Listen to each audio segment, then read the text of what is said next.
सुबह का समय रसोई घर में निधि और गुड़िया काम कर रही हैं। निधि लैपटॉप लेकर बैठी है और गुड़िया सब्जी काट रही है। गुड़िया हंसते हुए, अरे निधि भाभी, आप ये कागज पे उंगलियां क्यों चला रही हो? किचन में मदद करोगी तो ज्यादा हाथों की आदत पड़ेगी। निधि मुस्कुराते हुए, गुड़िया, ये कागज नहीं, लैपटॉप है। आजकल सब कुछ इसी पर होता है। ऑफिस का काम हो या शॉपिंग, सब ऑनलाइन हो जाता है।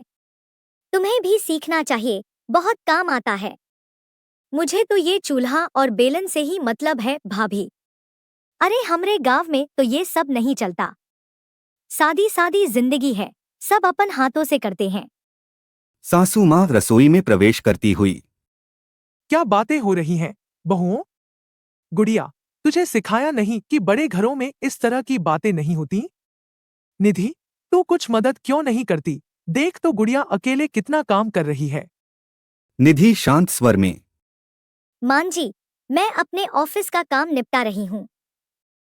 वैसे मैंने सुबह सुबह ही किचन का सारा सेटअप कर दिया था ताकि गुड़िया को आसानी हो।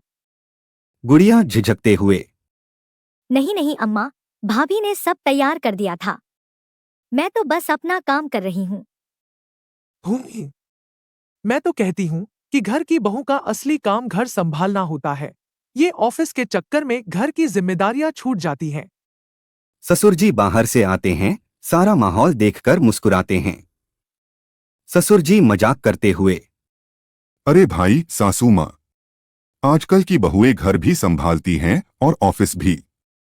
जमाना बदल गया है।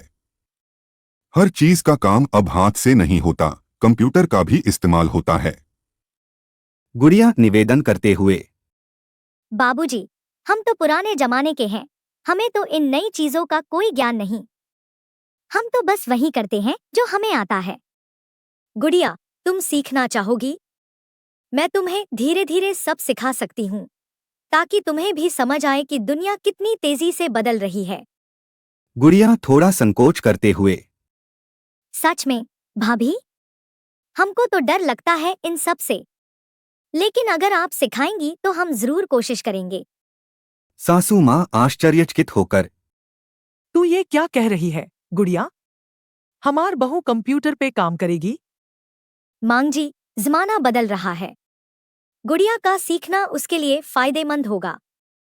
और वैसे भी किसी नई चीज को सीखने में कोई बुराई नहीं होती। बिल्कुल सही कहा निधि। गुड़िया, अगर तुम कुछ नया सीखोगी तो तुम्हारा ही भला होगा। आजकल हर जगह तकनीक का इस्तेमाल हो रहा है। गुड़िया धीरे धीरे उत्साहित हो जाती है और निधि से सीखने का वादा करती है। सासू माँ भी अब थोड़ा नरम हो जाती हैं। सासू माँ, अच्छा ठीक है, देखती हूँ कैसे सीखती है मेरी गुड़िया। लेकिन निधि, घर का काम भी ठीक से संभालना चाहिए। दोनों बहुओं को साथ मिलकर काम करना चाहिए। मां जी, हम दोनों मिलकर सब काम करेंगे।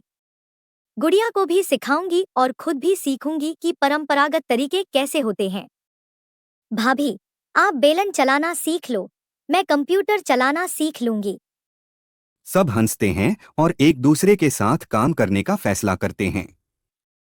कहानी का अंत सासू माँ के समझने और बहुओं के बीच संतुलन बनने से होता है।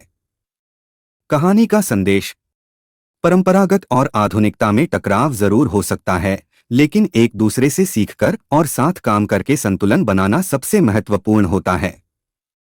हर व्यक्ति की अपनी योग्यता और क्षमता होती है, जिसे समझकर और अपनाकर ही एक सुखी परिवार बनता है।